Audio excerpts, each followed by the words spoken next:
নমস্কার বন্ধুরা, আমি শুভঙ্কর। আজ আমি আপনাদের নিয়ে যাব শিলিগুড়ির কাওয়াখালী মাঠে, যেখানে সম্প্রতি পালিত হয়ে গেল পরম দয়াল শ্রী শ্রী ঠাকুর অনুকূলচন্দ্রের 138তম জন্মবার্ষিকী ও ষষ্ঠী সৃজনী মহোৎসব।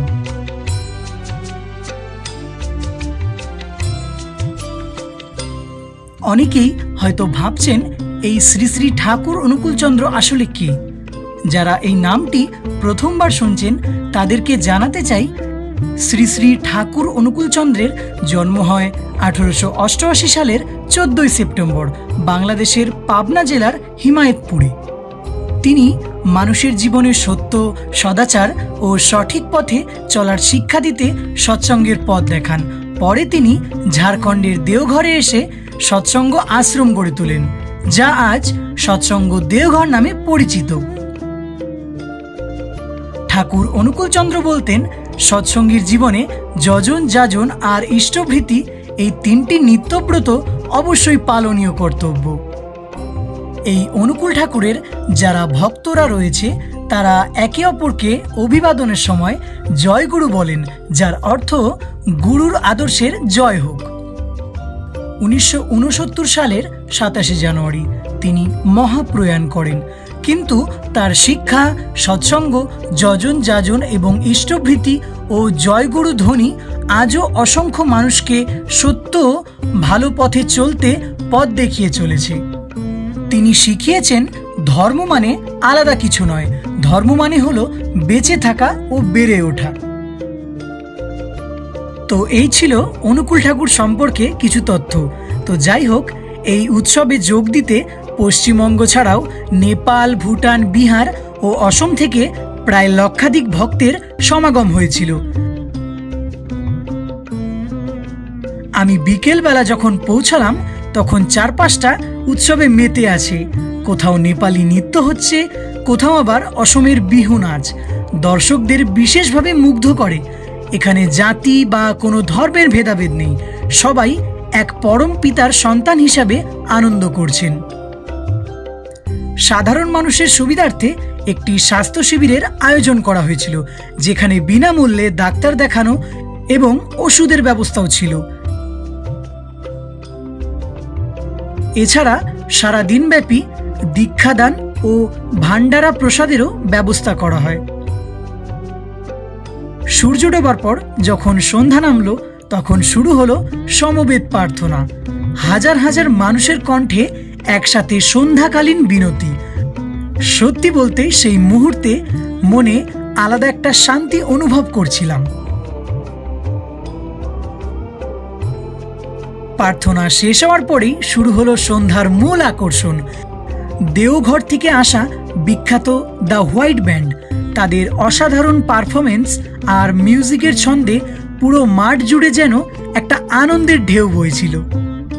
দ্য হোয়াইট ব্যান্ড তাদের সঙ্গীত পরিবেশনার মাধ্যমে উৎসবের সমাপ্তি ঘটায়। আমি প্রায় সন্ধ্যা 7টা পর্যন্ত সেখানে ছিলাম এবং এই প্রতিটি মুহূর্ত আমার কাছে স্মরণীয় হয়ে থাকবে।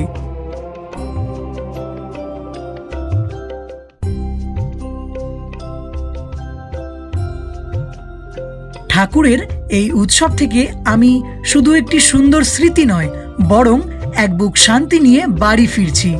আশা করি আমার এই ছোট্ট ভিডিওটির মাধ্যমে আপনারাও সেই আনন্দের কিছুটা অংশীদার হতে পেরেছেন।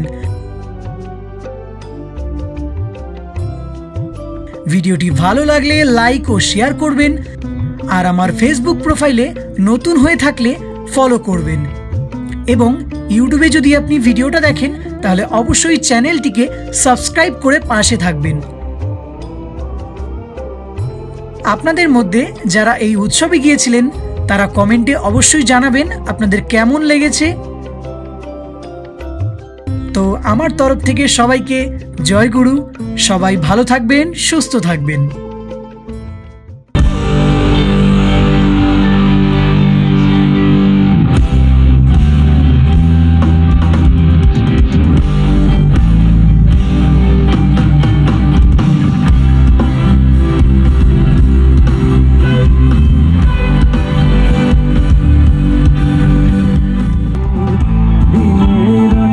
সকল কাজে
বন্ধুরা, ভিডিওটা তোমাদের কেমন লাগলো অবশ্যই আমাকে কমেন্টস করে জানাও এবং ভিডিওটা ভালো লাগলে বেশি করে শেয়ার করো।